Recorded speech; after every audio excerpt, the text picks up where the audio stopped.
Putin's fine. And even if he wasn't, he died for health reasons, one of his replacements would feel the same way. The only way we should expect a political shift is in Russia is if the military defeat is so catastrophic that you get a revolution. That is traditionally how Mm. you see political change in the former Soviet world. And we're just not there yet.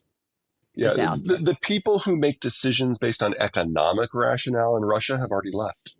There's two weak spots here. The first one is on the input side, specifically raw material. So Russians have one mine that produces 40% of global palladium. There's palladium in every semiconductor. And there is a two-country supply chain system to produce neon, which is used to focus the apertures of the etching lasers. And for that, the first stage is in Russia, and the second stage was in Ukraine in Mariupol, and that's now gone.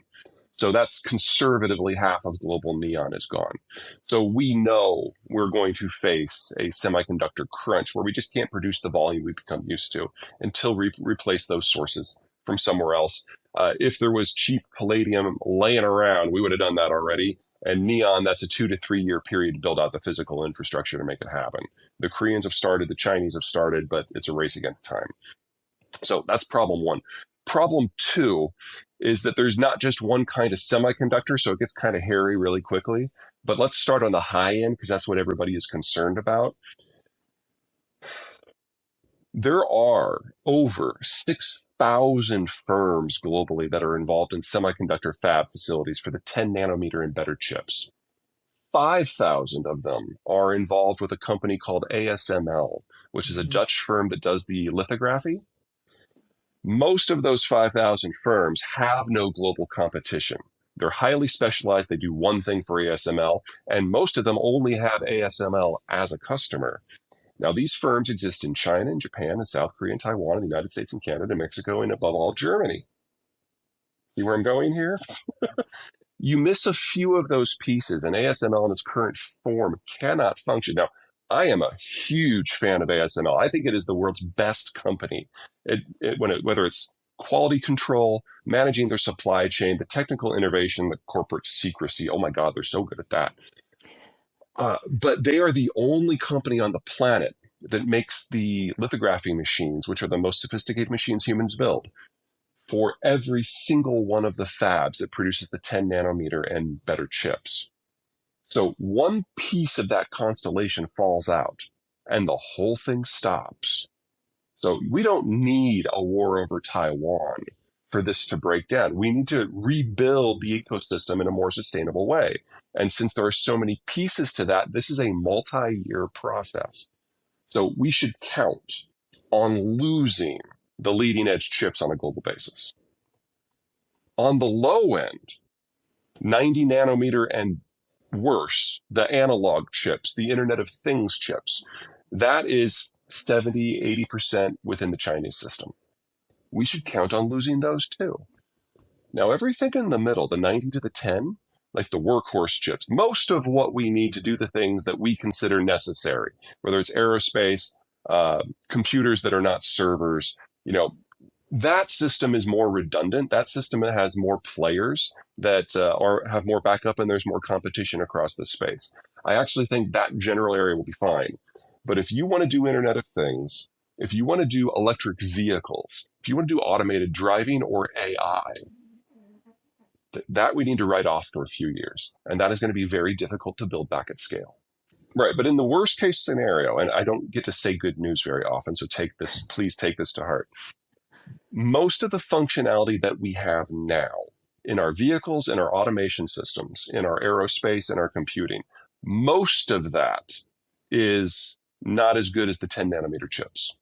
So some of the newer phones are 10 nanometer or better, but most of them are 10 nanometer or worse. So we might have to take a bit of a breather, but most of what we have now will continue to work. It's just that the pace of improvement is going to slow considerably. It's not just that 90% of the good chips are made in Taiwan. It's that the constellation of forces that allow them to be made in the first place, that is what's in danger. Yes, because it doesn't matter where the break is. ASML is too distributed in the production system, and they have no backups internally, and there is no backup in the market.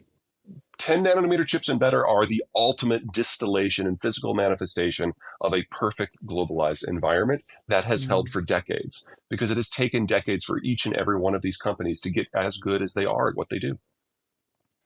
I don't think the environment that gave us globalization for these last 50 years, 70 years is redoable. We don't have the population structure on a global basis to make it work anyway. Everybody's kind of aged out.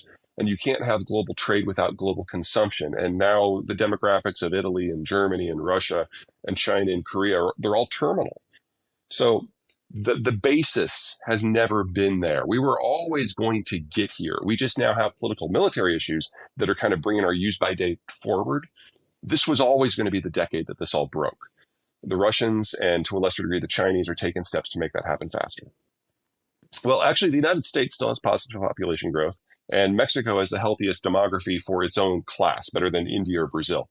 You leave those two aside, there's not a lot left. The birth rate collapse in places like India and Brazil has been catastrophic. And I don't mean to suggest that they're facing a wall this decade or next decade, but the pace of growth is no longer this kind of bottomless supply of people and consumption that we once thought it was.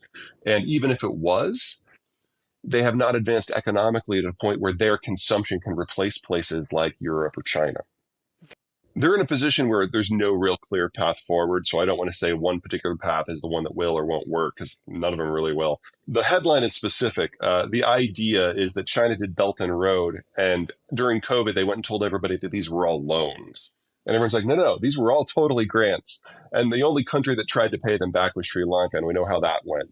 The Africans literally laughed the Chinese delegations out of the room when the Chinese asked to be paid back. So, that was $1 trillion wasted. The way I would phrase it isn't so much break legs. Like, people are only, if you pay people to be your friends, they're only your friends as long as you pay them. Mm. Taking a harsher stance with these countries is just sure to tank relations.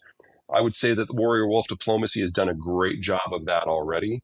But there's no country or series of countries that the Chinese can threaten to get what they want. There's also no country or series of countries that they can invade and conquer to get them what they need. They need a bottomless supply of foreign technology and a bottomless supply of foreign consumption. And politically, that was always questionable, but now technically it's no longer even possible. The only country that might be able to help them out is the United States, but that means doing everything the United States' way. And I would even argue that with demographic decline around the world, even if China were to roll over and show the United States its belly, I'm not sure the United States any longer has the capacity to provide the scale of assistance that would Mm. help a system that has become as stilted and broken as the Chinese system is internally. I mean, this is a country where Enron-style investment has existed over an order of magnitude higher than it did in the United States, where every economic sector is teeter on the brink of financial dissolution by the way we understand financial rules. It's the world's most dependent country in terms of imports and exports. It's completely dependent on energy imports and raw material exports. And at the end of the day, it has to sell to the American consumer. It's like, I'm not sure we could help if we wanted to. So what matters to Beijing, what matters to the CCP and G personally, is power preservation. And economic growth is no longer part of that conversation. It's about the politics. It's about the security lockdown. It's about setting the narrative. And to a degree, does that make China more dangerous? Certainly. But it also means that no matter what they do, China, as an internationally diverse, economically wired country, is not long for this world.